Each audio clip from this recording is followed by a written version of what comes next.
ಹಂಪಿಯಲ್ಲಿ ನೆಲೆಸುವ ರಹಸ್ಯ ಮತ್ತು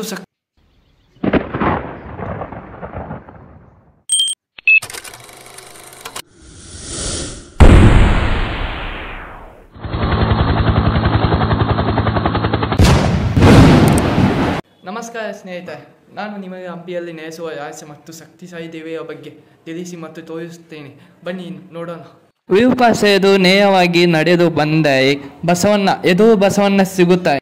ಅದರ ಹಿಂದೆ ಕಲ್ಲಿನ ಮೆಟ್ಟಲು ಸಿಗುತ್ತೆ. ಅದರ ಮೇಲೆ ಹತ್ತಬೇಕು ನೇರವಾಗಿ ಹೋಗಿ. ಅನೇಕ ಜನರಿಗೆ ಈ ದೇವಿಯ ಬಗ್ಗೆ ತಿಳಿಯುವುದಿಲ್ಲ. ಸ್ವಲ್ಪ ಜನರಿಗೆ ತಿಳಿಯುತ್ತದೆ. ದೇವಿ ನೆಲೆಸಿರುವ ಸ್ಥಳ ಮತ್ತು ಹೋಗುವ ದಾರಿ ನಾನು ತೋರಿಸುತ್ತೇನೆ. ನಾನು ಹೇಳಿದ ರೀತಿಯಲ್ಲಿ ನಡೆದುಕೊಂಡು ಬಂದರೆ ದೇವಿಯು ಸಿಗುತ್ತಾರೆ. ಇದರ ದೇವಿಯ ದರ್ಶನದ ನಡುವೆ ನಮಗೆ ನಾರಾಯಣ ಮತ್ತು ಆಂಜನೇಯ ಸಿಗುತ್ತಾರೆ. ಇದು ಎದುರದು ಆಂಜನೇಯ, ಈ ಕಡೆ ಆಪೋಸಿಟ್ ಇರೋದು ನಾರಾಯಣ. ತೋರಿಸ್ತೇನೆ. ಮೊದಲು ಬಂದು ನಾರಾಯಣ, ಮುಕ್ಕೋಬಿಟ್ಟೆ, ಕೈ ಮುಗಿ ಎಲ್ಲ ಸ್ನೇಹಿತರೆ. ಈಗ ಆಂಜನೇಯ ಎದುರು ಬದಲು ಆಂಜನೇಯದು ನಾರಾಯಣ, ನಾರಾಯಣದು ಆಂಜನೇಯ. ಅಲ್ಲಿದೆ ಮಾತಂಗ ಪರ್ವತ ಮೇಲೆ ಇರೋದು. ಅದು ಹೋಗೋ ದಾರಿ ತೋರಿಸ್ತೇನೆ. ಮುಂದೆ ಇದೆ ಅದು ಹೆಂಗೆ ಹೋಗೋದಂತ.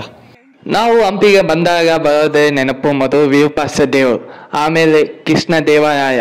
ಅವು ಹೆಂಗೆ ಸಾಮ್ರಾಜ್ಯ ಆಯಿತು ಅಂತ. ವಿರೂಪಾಕ್ಷ ದೇವರ ಭೇಟಿ ಮಾಡಿ ಶ್ರೀ ಕೃಷ್ಣ ದೇವರಾಯ ಈ ದೇವಿಯ ದರ್ಶನ ಮಾಡಿ ತಮ್ಮ ಕಾರ್ಯಚಟುವಟಿಕೆಗಳನ್ನು ಮುಂದುವರಿಸುತ್ತಿದ್ದಾರಂತೆ.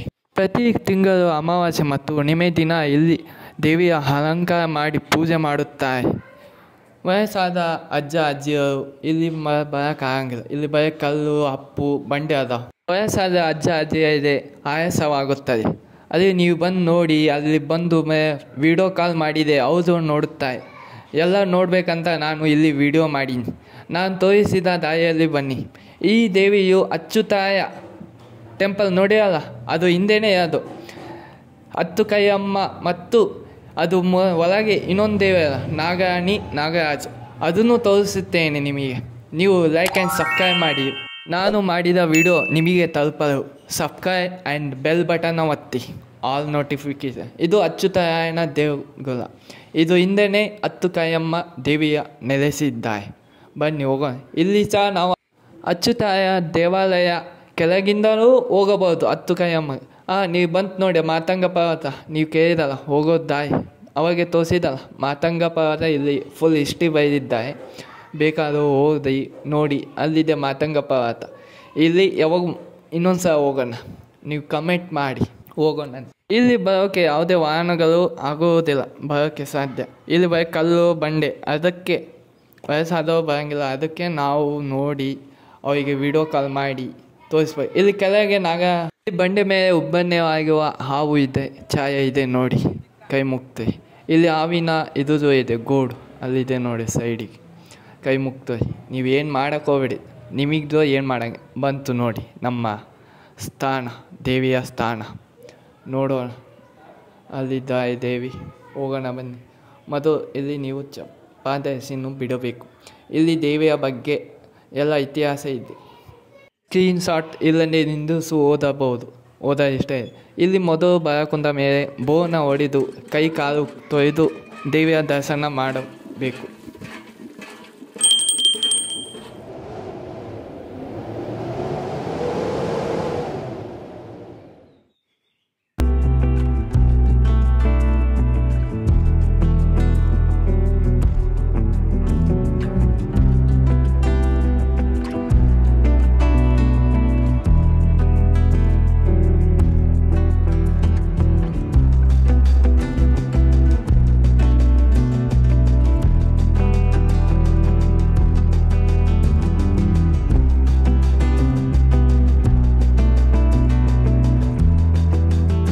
ನಾನು ಮೊನ್ನೆ ಬಂದಿದ್ದ ಅಮಾವಾಸ್ಯೆ ದಿನ ವಿಡಿಯೋ ಇದೆ, ಅಲ್ಲಿ ಬಜ್ಜೆ ಅಲಂಕಾರ ಮಾಡಿ ಪೂಜೆ ಮಾಡಿದ್ದೆ ನೋಡಿ.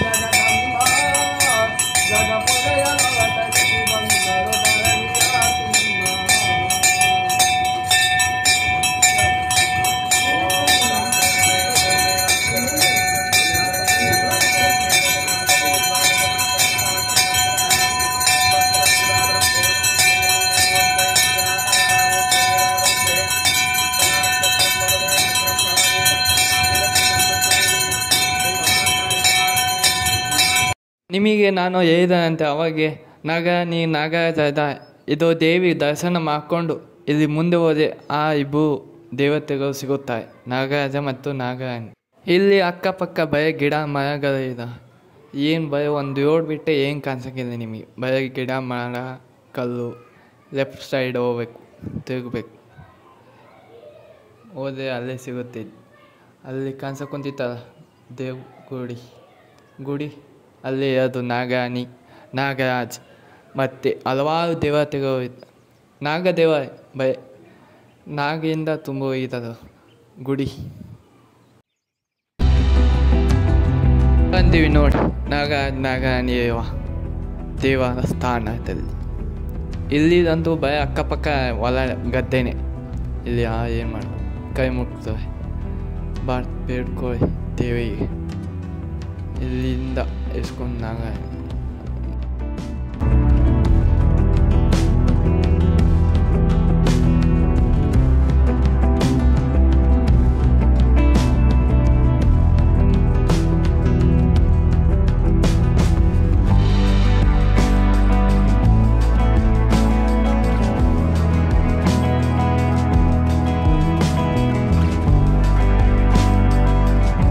ಬಾಯ್. ವಿಡಿಯೋ ಇಷ್ಟ ಆದರೆ ಲೈಕ್ ಆ್ಯಂಡ್ ಸಬ್ಸ್ಕ್ರೈಬ್ನ ಬಟನ್ನ ಒತ್ತಿ ಫ್ರೆಂಡ್ಸ್. ಮುಂದಿನ ವಿಡಿಯೋ ಸಹ ನಿಮಗೋಸ್ಕರ.